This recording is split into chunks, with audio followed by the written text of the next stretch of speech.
jàngeen jëf cànni bi ak ñun ak seen télévision UTV waxtu xabaaru marax yi li gën a fees bokk na ca ni jamono ji tembe jàpp leen ni kon ñi ngi tàmbalee samp yenn ci ay maire bokk na ca mairie bu bees bu ville de Dakar tey Barthélémy Dias ni noppi na ngir liggéey ak nguur gi ngir dëkk bi tegu ci yoon daañu ci ñëw ci biir xabaar itam booy fekk na waaye moom mbir ma demul dikkul lu may tagga tembe subaak tey samp ba bëggoon a samp bureau municipal ba jaxasoo la jur ak toggoo jànk lax daañu ci ànd ak mi ngi Maxam Njaay ci biir xabaar itam dana ci bokk askan ñoom ñi ngi xaar ba léegi ñoom itam jàpp ni jot na ku ne ci opposition itam bu ko xeexee moom la nekk ne ay commune lëkkaloo mënta ñàkk ak nguur ngir doxal dëkk bi ñëpp bokk daañu ci ñëw tam ci biir xabaar yi booy fekk na Grand Médine Parcelles Assainies ak Nord Foire ñàkkum kaaraange lan fa nemmeeku lu ca feeñ barki dem benn tëggkatu or bu ñu faat bakkanam lu di mel tax na enquête mu ngay wéy waaye ñu fa yeewu daal ne jamono ji am na njàqare gu wér ndax seen ëllëg moo leen lënt daañu ci ànd ak gëstub Marème Ndiaye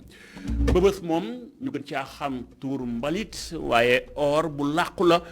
ña fay yëngu xam nañu ko ay junni doomu aadama ñoo fay daan seen doole kon am na luñ fa bëgg a def waaye si naqaru xol ma ngay jib daañu ci ànd ak gëstu ba Pape Ibrahima Ndiaye daañu ci boole itam pàcc bi ñu jagal ak aada découverte lañu koy wooyee Île de Ngor la ñuy ànd ak yéen kii di soxna Awa Diop tëmb na dañu fa won la fa xew ak la fa nekk ci lu ñu war a nemmeeku lii buñ ci boolee bitim réew ni skis faram fàcce gi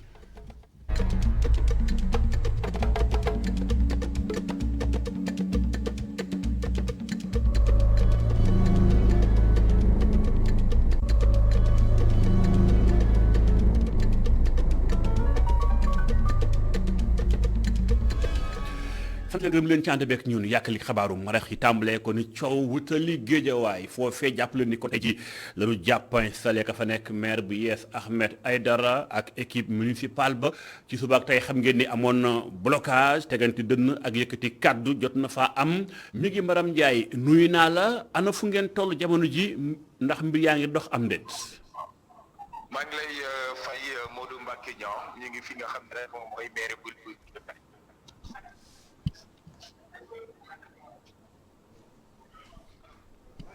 ndax mbir yaa ngi dox wala ba tey mi ngi taxaw. waaw dégg-dégg bi xam sa neex mais jàppal ni daal ñi ngi fi nga xam ne rek moom mooy maire bu Guédiawaye fi nga xam ni fi la doon amalee élection bureau bu yees bi ginnaaw ba nga xamee ni rek ki nga xam ni ginnaaw ba nga xamee ni ki nga xam ne rek moom moo di Ahmed Aïdara daal nañ koy installé ba noppi ci la nag coow lu tàmbalee parce que c'est élection premier adjoint au maire bi ci la ñu amee ay coow parce que li nga xam ne rek ñoom ñoo di coalition Yewwi Askan Wi daanaka ñoom dañoo bloqué li nga xam ne rek moom mooy di liggéey bi ndaxte ñoom dañoo jàpp ni askan wi dañ leen a faloon ngir ñu daal di doxal li nga xam ne rek moom mooy maire bi waaye dañoo ñëw ba si biir salle bi mu mel ni que rek majorité bi dafa mujjee nekk si waa coalition Benno Bokk Yaakaar lu mel naka tax na mbir mi daal di bloqué ki nga xam ne nag moom moo di maire bi di Ahmed Aïdara moom dafa décidé daal di lépp li nga xam ne rek moom moo di séance bi wax ni réunion bi dàq nañ ko ba jibbi jamono waaye moom préfet bu Guédiawaye Blondin Ndiaye moom dafa taxaw na mukk lu ni mel du am ndaxte fal nañ premier adjoint bi ba noppi mu Cheikh Sarr si gis-gisu ki nga xam ne rek moom moo di préfet bi mu jàpp ni Ahmed Aïdara su fekkee ni génn na ki nga xam ni moom moo di premier adjoint bi moom mooy eggali li nga xam ne rek moom moo di liggéey bi lu ni mel nag tax na ba coow daal di juddu fi nga xam ne rek moom mooy bul Guédiawaye jamono ji ma ànd ak yow conseil yëpp ñu ngi si biir salle bi moom Ahmed Aïdara ñoom Aliou Sall préfet bi waaye jamono ji Modou Mbacke kenn ku nekk da ngay xool sa morom rek maanaam kenn waxatul dara kenn xamul mbir mi fan lay mujjee ndaxte kenn xamul le dernier mot kan moo ko war a jël ndaxte Ahmed Aïdara levé woon na séance bi préfet bi ni mukk du si am kenn bëggul génn salle bi ñëpp a ngi toog kenn jëlul benn décision kon vote bi jamono ji kenn xamul fan lay mujjee jàppal ni daal ba ñuy wax li nga xam ne moom mooy premier adjoint au maire bi wala coow lu tàmbalee ndaxte jàpp nañ ni ci dépouillement dañoo dem ba xam ni ki nga xam ne moom mooy nekk coalition Benno Bokk Yaakaar jiitu na ki nga xam ne moom moo di Mor Diaw moom moo nekkoon candidat bu Yewwi Askan Wi bokk ci grand parti xam nañ ni nag su fekkee ni noonu la mbir mi di wooyee ça veut dire que ni bureau municipal bi yëpp waa coalition Benno Bokk Yaakaar ñoom ñoo ko nar a jiite lu nu mel nag day wane ni rek maire bi day doon minoritaire ci biir te lu nu mel daanaka day am ay jeexital looloo waral ñoom ci wàllu politique ñu daal di bloqué li nga xam ne rek moom moo di liggéey bi dàq ko ba ci jamono waaye ba jamono ji ma wax ak yow amul benn décision bi nga xam ne daal nañ koy jël. C'est bloqué à l'intérieur. Nous sommes avec Malick Gakou. Bon, il refuse de se prononcer sur la situation. Il est là depuis ce matin pour soutenir le candidat. Donc, si biir daal jàppal ni c'est compliqué on est en train de suivre xool fan lay mujjee mais daal jàppal ni ba tey ji kenn xamul fan la wànnent di mujjee gëtëm amul benn décision boo xam ne jël nañ ko kenn ku nekk yaa ngi xool sa morom préfet bi mi ngi toog si biir askan wi également ñi ngi si biir jàppal ni Modou Mbacké daanaka lu ëpp fukki oto takk der ñu ngi fi nga xam ne rek moom mooy buntu maire bu Guédiawaye ndax te jàpp nañ ni à tout moment situation peut-être mun na am ay njeexital loola waral y a une présence de la police ci nga xam ne rek moom moo di Guédiawaye ñu ngi leen koy toppal daanaka peut-être ci yeneen jotaay xibaar su fekkee ni information bi évolué na dinañ ci dikkaat ak yéen ngir rek baaxee leen. mi ngi Maram Ndiaye jaajëf ma nga ca mairie bu Guédiawaye ville ba ngir kon toppal ñu nan war a sampe bureau municipal ba muy conseil municipal ba ca ba léegi mu am jafe-jafe ni mu ko waxee leer na jamono ji kon Ahmed Aïdara samp nañu kom ak première li nga xam mooy adjoint au maire bi waaye mbir ma kon am nag blocage daañu topp incha allah ci nu mu gën a yaatoom ba xam yooyu ana fu mu nar a mujjeendi xabaar yi woy keneen ku ñu installé su bokk tey mooy Barthélémy Diaz moom itam mooy maire ville de Dakar yees ñu fal ko bu yàggul waaye tey dañ ko samp lu ni mel tax kàddu jot naa jëpp dañ ñëw léegi ak Abdourahmane Ly moo ko doon topp waaye laata loolu jàppale nim askan Sénégal rawatina waa Dakar ñoom nee ñu képp kuñ ci fal ak foo mën di bokk boo nekkee ci opposition tamit ba nekk ab maire liggéey ak lii di nguur lu mënta ñàkk lam bu kenn jël seen ay gox di ko xeexe ndax kon askan ñu ci fay kaasin tëjul ñenn ci askan wi seen kàddu jëpp ci gëstu Mamadou Sy reportage. ci buntu këram El Hadj Gueye mu ngi bàyyi xel waxtaan menuisier yi moom nag ci jamono ji dafa xaw am tiitange gannaaw bu ñu falee Barthélémy Diaz ci bopp mairie Dakar bu jàpp ni du mu nekk opposant mën na tax ba lu mu bëgg a def ci mairie bi mu bañ koo matale. parce que néew ma du réussir de mais ce sera difficile xam nga li ngeen ne opposition ne pouvoir te ñoom ñaar ci xuloo lañ dëkk sax kon pour mu liggéey xanaa ak condition état bi changer comportement par rapport aux élus. Sénégal rythme bi ñu xam mooy bokkoo ci mën doo dem. ñeneen ñi nag jàpp ni bu dee maire de la ville de Dakar bëgg na jëmale kanam liggéeyam faaw rek mu liggéey ak état bi. c'est impératif il faut mu def ko pour lu mu mën a teg yëpp mu dem yoonam ah sinon du dem. état moom booy xeex ak moom doo dem fenn. nguur gi am na ci part boo xam ne Barthélémy Dias balaa mu koy mën a def. il faut mu toog ak ñoom wax ak ñoom pour lu mu bëgg a def moom mu def ko. dafa jot ci gis-gis ñenn ñi maire yi mën a xalaat askan wi ñu fàtte fu ñu bokk ci wàllum politique. maire bi bu ñëwee naan man fii la parti bi laa bokk du dem c'est que il est temps tamit ñu dimbali population bi. muy état bi ak opposition bi yëpp nañ dimbali population bi te xam ne ñoom ñoo sonn. parce que bu fekkente ku nekk da ngay jéem a xëcc jëmale ci sa bor dara du sotti. gannaaw bu ñu falee Barthélémy Diaz ci bopp mairie de Dakar ñenn ñi nag am ci yaakaar bu baax ñenn ñi nag ci jamono ji daanaka xel ñaar lañ ci am ci seen gis-gis du Barthélémy Diaz fare ci kujje gi mën na tax ba li mu bëgg a doxal ci mairie bi lee bañ a antu ndaxte digganteem ak nguur gi yenn saay duñu déggoo ci kaddu.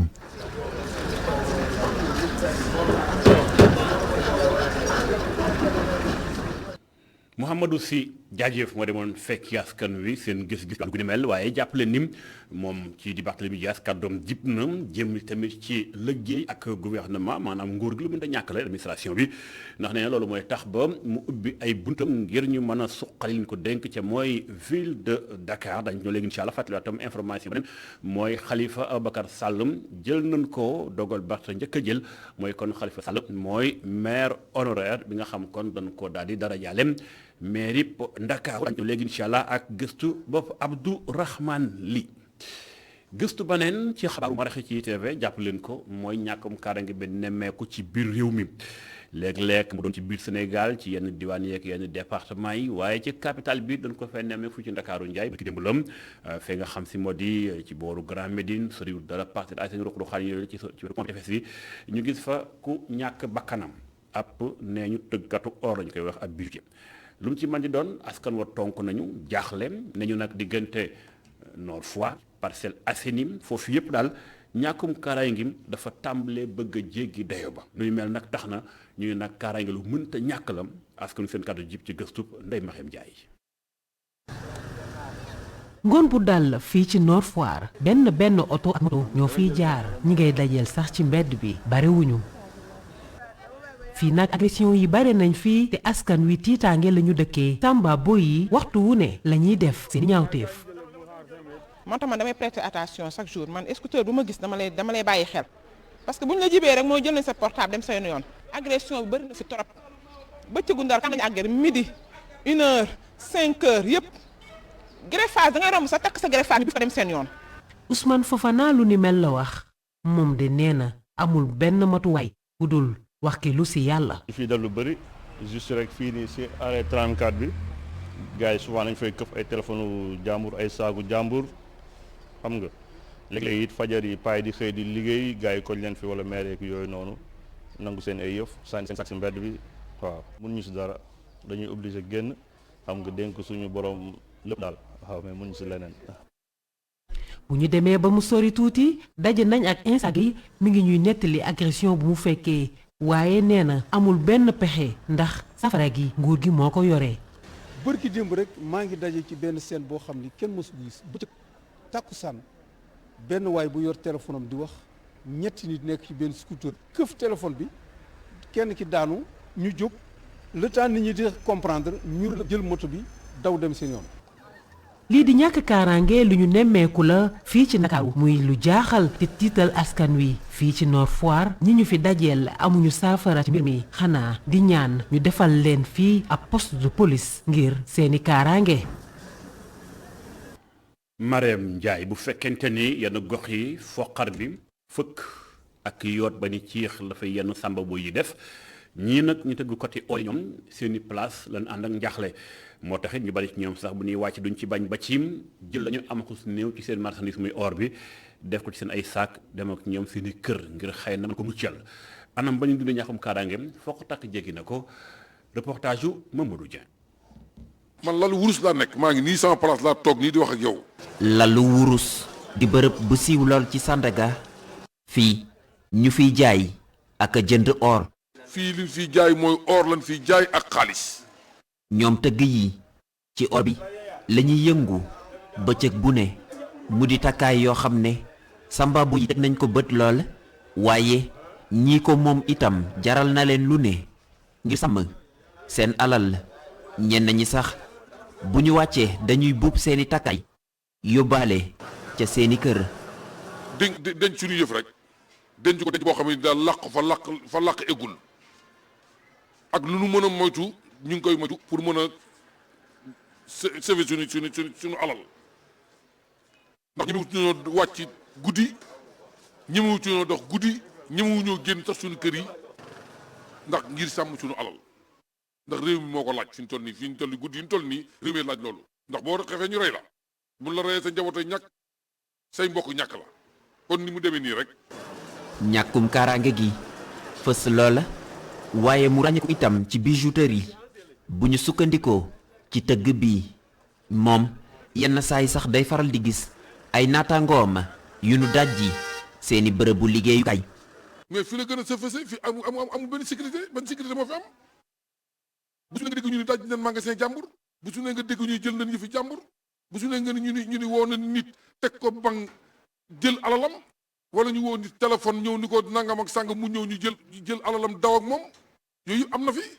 te yooyu ñàkk sécurité la moo la. feneen ca marché Tilène itam or bi ñu ràññee ko fi lool seeni borom denc leen ci ay vitrine fii tëgg yi itam am nañu seeni pexe ngir denc seeni alal. bu ñu wàccee ñun dañu am kenn ku ne dafay jënd sa koof dañu am magasin foofu lañ koy tëj kenn ku ne yor sa caabi koof comprendre ñooy bokk nag coffre suñuy coffre fu ñu koy def ñun ñëpp ñoo koy bokk. non dañ ko sécuriser sérieusement ba pare am na ñu koy xool waaw mais kenn ku ne ak sa coffre y a plus d'une vingtaine de coffres là-bas. ca Sandaga naka noonu ca marché Tilène tëgg yi di xalaat saa su ne nu ñu dencee or wi jaar ci seeni loxo bëccëg bu ne ci kaaraange mu di or boo xam ne yenn saa yi dinañ ko natt ci ay koppar yu takku lool. Mamadou Dieng jaajëf moo demoon seeti tëggkatu or da ca aju ak xaalis ba ñuy jaay doon ko war a waggarem ba ñuy sant Fall ak Diagne duñ ca yoxoos def naka suur noonu waaye jàpp leen ni ngir gën a mën a aar kaaraange gi faaw ñu am ay éléments yu doy mooy takk der yu doy gis nañ nag ni soxna yi am nañu wàll ci armée bu Sénégal moo tax am na benn kuréel bu lëkkale ay soxnam ñu ne ci biir espace CEDEAO bi fukki réew juróom ñoo ko seq Sénégal ma nga ca biir li fi nga xam mooy Sénégal di wër yenn écoles yi ngir di mën a ñaax élèves yi jigéen ñi ñu def ci kattan ba ñemee armée dugg ca ngir jëriñ seen réew lu ni mel am na ba jot na dem ci yenn daara ñu ànd fa gëstu Babacar Seck. ngir lal ay pexe ba jigéen ñi mën a dugg ci l'armée bi tax na réseau bi sàmm jàmm ak kaaraange jëmale ko ci jigéen ñi ci CEDEAO dem nañ ci lycée moderne bu Tëngéej waxtaan fa ak xale yu jigéen yi ci njariñ bi l'armée am. pour yee leen tàggat leen ndax suñu gisee jigéen ñi nga xam ne colonel lieutenant colonel la ñu gis jigéen ñi nga xam ni commissaire de police lañu ñu xool jigéen ñi nga xam ni capitaine de gendarmerie lañu ñu xam ni kat am na ubbi bunt yoo xam ni suñ ko ubbee ñoom it danañ fa mën dem liggéey fa danañ fa mën dem am fa taxawaay loolu nag la ñu mën a ñëwoon tey pour yëngal leen pour yee leen pour xam ni jàng rek du dem nekki professeur wala nekki avocat wala nekk leneen mën nga def yeneen métier sax nekk armée da ngay nekk ki nekk capitaine bi sociologue la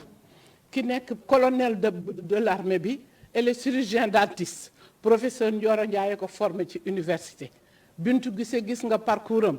elle a été dans les cabinets d'avocats fa la defee kooku ñëw donc wax dëgg yàlla armée possibilité yu bare yoo xam ne xale yu jigéen yi war nañ ko mën a am te liggéey fa te nag dañ ko soxla. ñaari téeméeru élèves yu ñëwoon déglu si jigéen yi nga xam ne ay officier leen ci l'armée bi wala ci police ñenn ci ñoom taxaw nañ tem ni daanu ci dugg. ñoom ñu ñëw représenter armée représenter police représenter gendarmerie c'est quelque chose déjà nous avons été séduites si seen tenue yi ndax dañu ànd ak loo xam ne mënuñu ko expliquer ñun ñii élèves du coup ñoom tamit toog nañ waxtaan nañ ak ñun comprendre nañ seen but wax nañu seen projet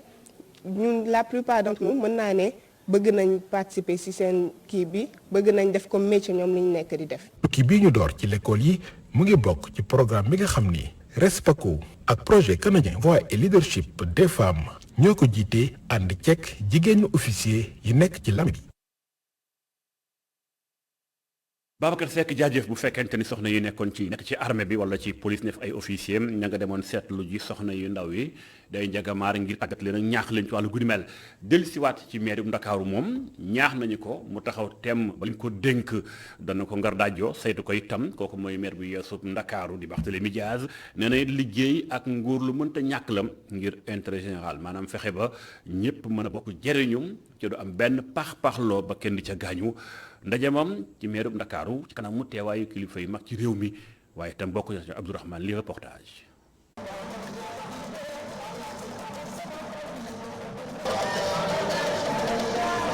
si xumute gu am solo la kii di maire bu yees bu Ndakaaru duggee ci biir mairie bi muy ab cérémonie d'installation woo nga xamante ni daanaka mënees nañ ko méngale ab ndaje li ko waral di Barthélémy Dias ñu ngi kaa tekkoon ci toogoom ni ki njiitu bopp moomeelu Ndakaaru ci kanamu ki mu wuutu di Soham El Wardini Bamba Falit di ki nga xamante ne léegi nguur gi la faral te àndoon ak ñoom ak it kii di Abdoulaye Diouf Sarr bokk si ñu mu doon xëccool mairie bu Ndakaaru si jongante gox yeeg gox goxaan yu ñu génn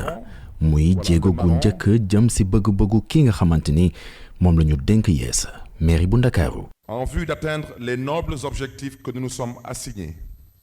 nous estimons qu'il est d'une absolue nécessité. ngir ñu yegg ci jubluwaay yu ñu bëgg jàpp naa ni faw ñu boole ñëpp mu nekk ay organisation association institution yekk ñu tabb booloo bi nga xamante ni askan wi booloo na ko bés bi nga xamante ni gayndey Sénégal yi jël nañu coupe d'Afrique bi dañ ko war a sàmm dañu war a taxawal Dakar bu ñu bokk ñun ñëpp ngir ñëpp kon ñi yeewoo Ndakaaru gis ci seen bopp. Se sentent effectivement concernés par tous les problèmes de la vie publique dans leur localité. mu jugee ci ab gox wutali ji feneen kon Barthélémy Dias ni ki tey nekkatul njiitu bopp moomeelu Mermoz Sacré-Cœur ngir mën a nekk ci njiitu bopp moomeelu Ndakaaru muy kon ay obligation yoo nga xamante ni code général des collectivités territoriales moo ko teg bu weesoo loolu Barthélémy Dias gi xam le ni noppi na ngir lëkkaloo nguur gi liggéey muy lëkkaloo gu dëggu ku muy sàkku.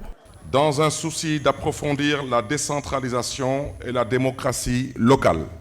ngir mën a gën a fësal lii di décentralisation ak lii di démocratie maa ngi woo nguur gi ci ab lëkkaloo bu dëggu te jubluwaay wi doon ay mbir yu ñu mën a teg yoxo fii ci biir Ndakaaru ngir ñi fi yeewoo dama bëgg leeral benn mbir ñëw ma mairie bu Ndakaaru ngir xeex ak nguur gi waaye nag lépp lu ma am dinaa ko def bés bi nga xamante ne ñu ngi may tere liggéey. En revanche, je m'opposerai par tous les moyens en ma possession à toute tentative que pourraient perpétrer des opposants à la libre administration des collectivités territoriales. nguur gi moom moo ngi amee ñaar fukk ak juróomi conseiller ci téeméeri conseiller yi fi am docteur Malick Diop bokk ci ñoom mi ngi weddi xibaar bi ni coalition au pouvoir bi dana am lu mu tuuti benn poste ci bureau municipal bi. non y a pas du am poste coalition Benno Bokk Yaakaar ci bureau municipal léegi nag après plus tard dinañ wax lu tax lii ak lee mais concrètement ñu xam loolu. ci jamono jooju am na ñoo nga xamante ni yëkkati woon nañ fa fitna jàppante seen biir muy ñu fare ak ki nga xamante ni moo di meeru Médina ci xibaar yi ñu jot gannaaw bi ko Abass Fall daane ci lu ñu doon xëccoo di poste premier adjoint au maire Abass Fall am kon ci voix juróom-benn fukk ak benn Bamba Fall moom amee ñaar fukk ak juróom-ñeent. Nous avons monsieur Abdourahmane Ly jaajëf ginnaaw ban ko sampee Barthélémy Diaz mu xàll fi mu war a jaar ni ay yoon ngir doxal lañ ko dénk di maire Ndakaaru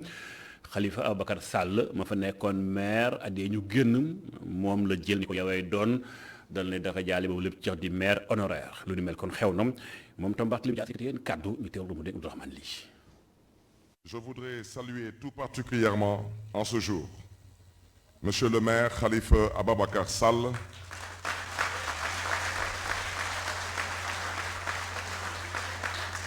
tey jii dama bëgg delloo njukkal maire bi di Khalifa Sall di feddali sama kóllëre ci moom di xamal ni bëgg nañ loolu gis ko fii ci bile salle de délibération nga xamante ne nekkoon na fi maire woo nga xamante ni kenn du ko gaaw fàtte dajewu tey bi nag daa am lu muy firndeel ci ñun ñëpp nag maa ngi xalaata sax proposé conseil municipal bi suñu jox kii di Khalifa Ababacar Sall statut wu maire honoraire bu Ndakaaru. J'envisage de proposer au conseil municipal de conférer à monsieur Khalifa Ababacar Sall par délibération le statut de maire honoraire de la ville de Dakar.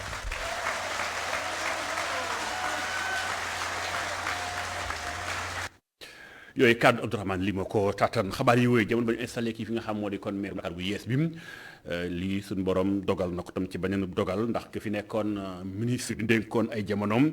nafak réew mi di ministère bi dénkoon finance ci jamono 1994 ñu ko fàttaliku booba sax amoon na dévaluation mooy kopparu franc CFA wàññikoon ba néew doole lool kooku ma doon Pape Ousmane Sakho mu génn àdduna fi mu toll nag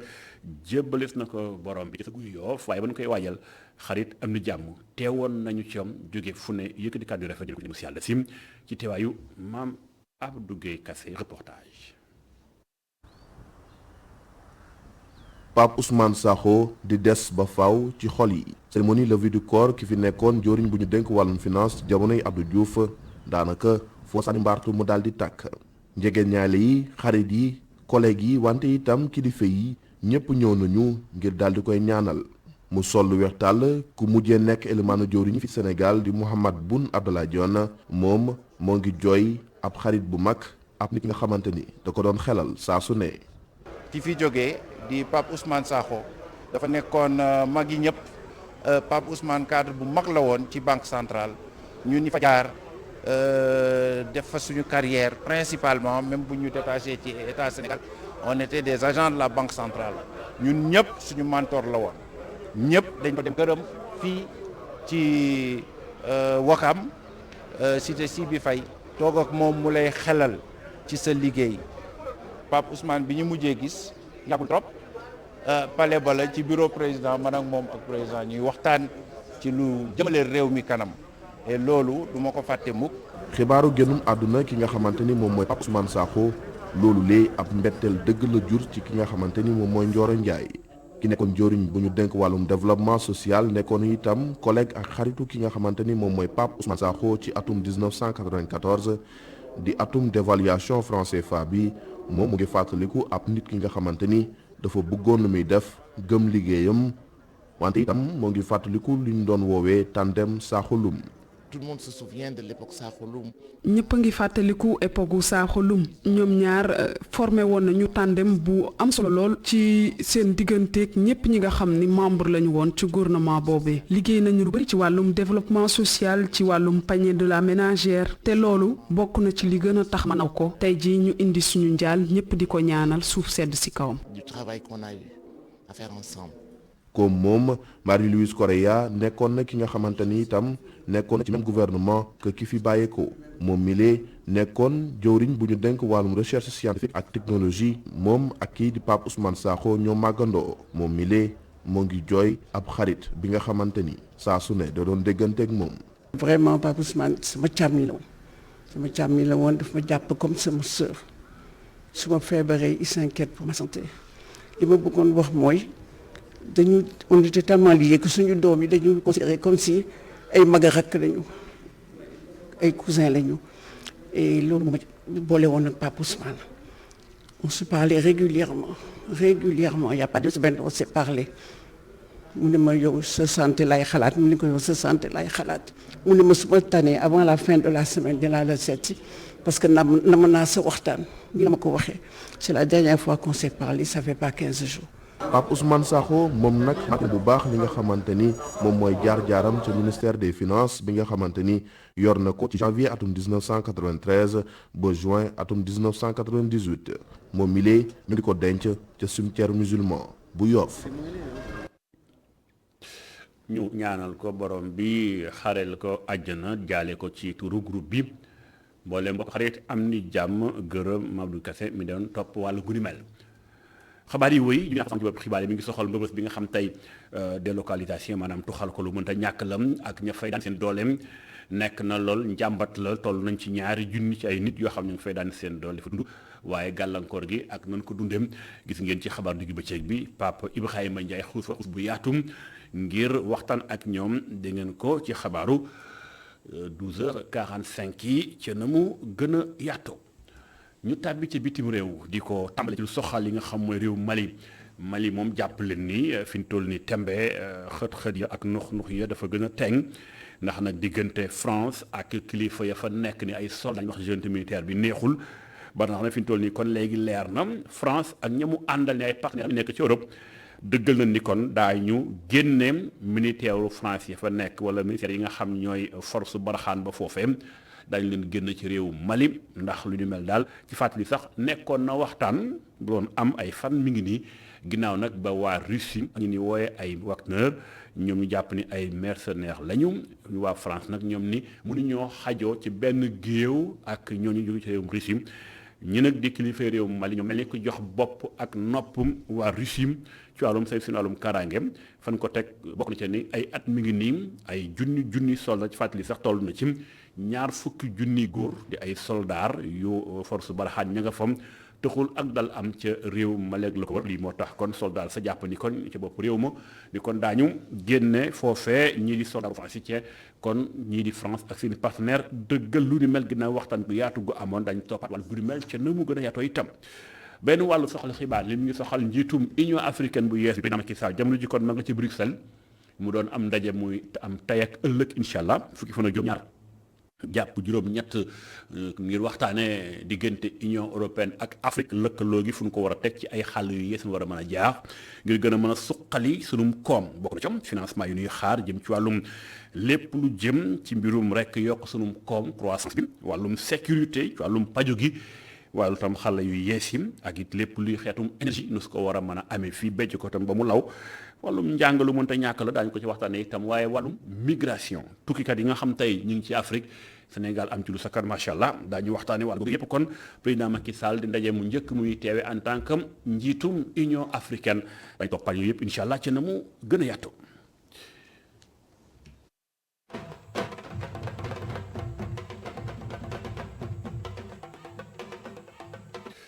yegg nañu ci li nga xam moo soxal